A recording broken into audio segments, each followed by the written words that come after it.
Good evening. Even if we don't have the power to choose where we come from, we can still choose where we go from there. Welcome to BMC News Live in English, brought to you by Al Hilal Hospital and Medical Centers. I am Vinod Narayanan, joining you with the daily news updates. Today's headlines. Bahrain and Israel issue joint statement on Prime Minister Naftali Bennett's visit. LMRA conducted inspection campaign in Muharraq Governorate.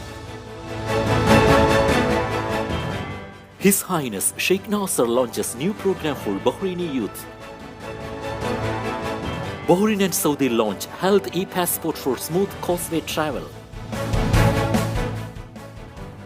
Abu Dhabi updates green list of countries for inbound travel. News in detail. Bahrain-Israel issue joint statement on Prime Minister Naftali Bennett's visit. Prime Minister Naftali Bennett has yesterday undertaken the first ever official state visit by an Israeli Prime Minister to the Kingdom of Bahrain. Prime Minister Bennett was received by His Majesty King Hamad bin Isa Al Khalifa and His Royal Highness Prince Salman bin Hamad Al Khalifa, the Crown Prince, Deputy Supreme Commander and Prime Minister. Prime Minister Bennett also met with several Bahraini government officials during his visit. The historic visit followed the signing of an agreement in September 2020 under the Abraham Accords Declaration that established relations between the State of Israel and the Kingdom of Bahrain. The agreement, facilitated by the United States of America, demonstrated progressive and responsible leadership of both countries to solidify regional peace, security, and stability. Prime Minister Bennett expressed his appreciation to His Majesty King Hamad and His Royal Highness Prince Salman, the Crown Prince, Deputy Supreme Commander and Prime Minister for their leadership prior to and since the signing of the Accords. He also praised Bahrain's long-standing commitment to interfaith tolerance and promotion of peaceful coexistence, which laid the foundation for establishing relations between the two countries. The Prime Minister of the State of Israel, Naftali Bennett, and his accompanying delegation departed the Kingdom of Bahrain today after a two-day visit. Foreign Minister Dr. Abdul Latif bin Rashid Al Zayani stated that the historic first visit by an Israeli Prime Minister is a further milestone in the ties between the two countries and will further deepen and strengthen cooperation while advancing the shared goals of security, stability, and prosperity for the people and the wider region. He told that the Israeli Prime Minister invited His Royal Highness the Crown Prince and Prime Minister to visit the State of Israel, an invitation which was accepted with the visit anticipated to take place in the near future. LMRA conducted inspection campaign in Muharraq Governorate. The Labour Market Regulatory Authority conducted an inspection campaign in Muharraq Governorate in cooperation with the Nationality Passports and Residence Affairs and Muharraq Governorate Directorate that included many governorate work sites. The campaign resulted in the arrest of several violations related to the provisions of LMRA law and the residence law in Bahrain and arrest of many workers violating regulations and laws. Legal actions were taken against them. The authority pointed out that this campaign comes in cooperation with Interior Ministry and relevant government entities to develop the work environment and address all practices that would affect the competitiveness, justice, and flexibility of the labor market, in addition to their negative effects on social security. National Communications Center signed Memorandum of Understanding with I24 News. The National Communications Center CEO, His Excellency Mr. Yusuf Muhammad Al Binghali, signed a Memorandum of Understanding with the CEO of I24 News, Mr. Frank Mellaur, on the sidelines of the visit of the Israeli Prime Minister, His Excellency Mr. Naftali Bennett, to the Kingdom of Bahrain. Al Binghali affirmed that the Memorandum of Understanding comes as part of the National Communications Center's priorities to enhance ties with the various media organizations in support of national communications strategies. The NCC CEO highlighted the expertise of the I24 News, explaining that the Memorandum of Understanding will enhance the cooperation between the NCC and I24 News in the exchange of news and media content as well as broadcast technology. His Highness Sheikh Nasser launched new program for Bahraini youth. National Security Advisor and Royal Guard Commander Major General His Highness Sheikh Nasser bin Hamad Al Khalifa has asserted that the support of Bahraini youth stems from His Majesty King Hamad bin Isa Al Khalifa. His Highness Sheikh Nasser indicated His Majesty the King has always given directives to create platforms and challenges that provide opportunities to Bahraini youth to showcase their high potentials in various fields. This came as His Highness Sheikh Nasser gives directives to launch the Qadaha program, which will focus on highlighting Bahraini youth's capabilities in endurance and strength. The organizing committee announced that physically fit civilians who are 18 or above can participate in the first edition of the program. The panel also unveiled that the winner will receive BD 10,000, while the second and third will get BD 5,000 and BD 3,000 respectively.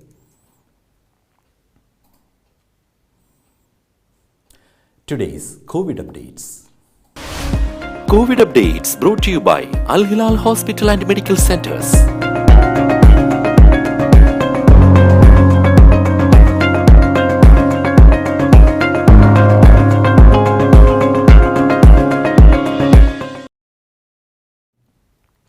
Bahrain and Saudi launched Health e-Passport for smooth causeway travel.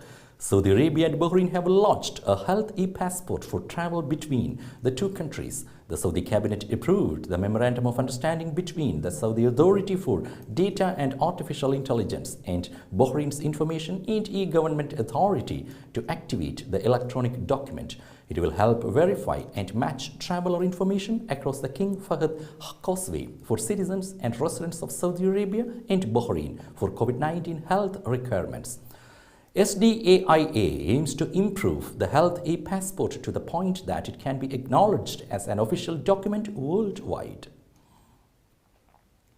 Now we will be back after a very short break.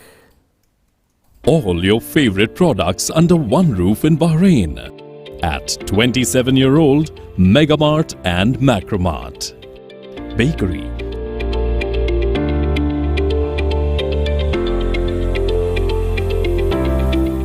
fresh meat and fish,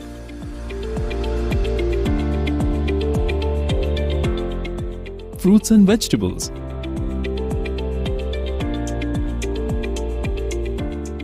sweets and snacks, ready-to-eat foods,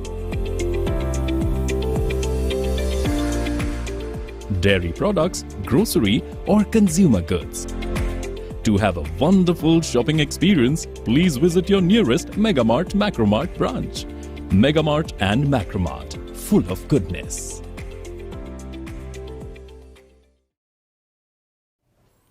Welcome back. Abu Dhabi updates green list of countries for inbound travel. Authorities in Abu Dhabi have updated the green list of countries for inbound travel into UAE capital. Travelers to Abu Dhabi from green list countries do not need to quarantine. COVID vaccinated ones must take PCR tests on arrival at Abu Dhabi airport and on day 6 of their stay. Unvaccinated travelers must take PCR tests on arrival and on days 6 and 9. Effective from February 15th, the green list of countries include all GCC countries. India is not included in the green list of countries. Saudi issued a directive to draw up flexible sick leave policies. Saudi Arabia has underlined the need to draw up flexible sick leave policies for employees affected by COVID-19 in line with the regulations of the Health Ministry.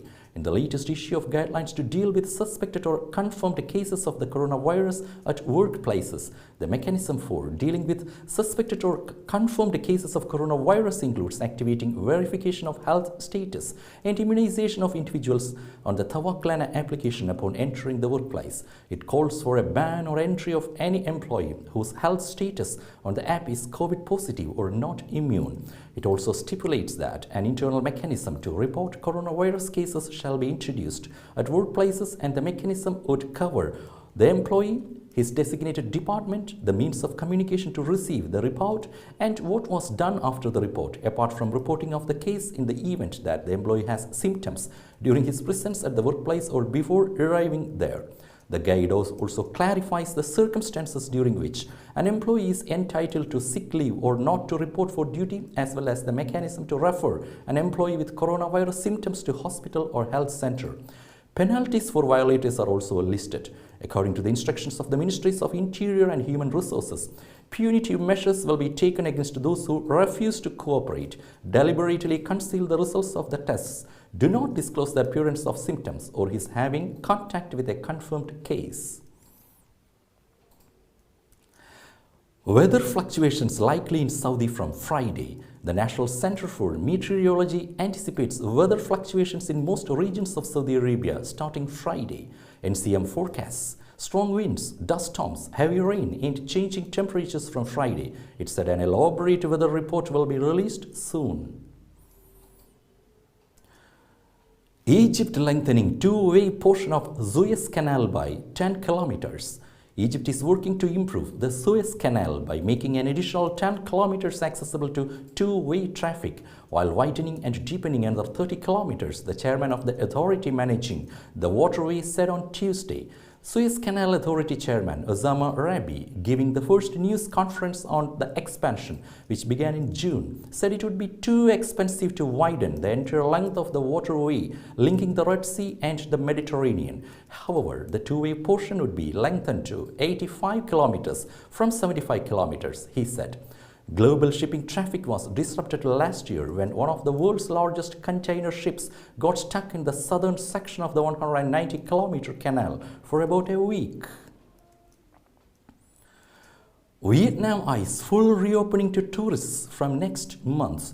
Vietnam's tourism ministry on Tuesday proposed a full reopening of the country to foreign visitors and a lifting of nearly all travel restrictions from March 15th, 3 months earlier than planned. The proposal, which will be submitted to the Prime Minister for approval, follows similar reopening steps taken by other Southeast Asian countries like Thailand and the Philippines, where the Omicron COVID-19 variant has caused a recent spike in new infections, but fewer hospitalizations and deaths than previous variants. The proposal includes maintaining a one-day quarantine requirement for visitors, plus requiring negative COVID-19 tests before departure and on arrival. Canada to ease travel requirements as COVID cases decline.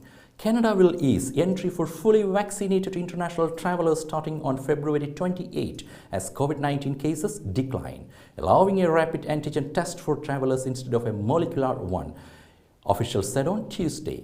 Antigen tests are cheaper than a molecular test and can provide results within minutes, Reuters reported. The new measures, which include random testing for vaccinated travelers entering Canada, were announced by federal government ministers at a briefing. With that, we come to the end of today's news. Stay tuned for daily news updates in BMC News Live English at 7:30 p.m. every day. I'm Vinod Narayan signing off from BMC News Live. Good night.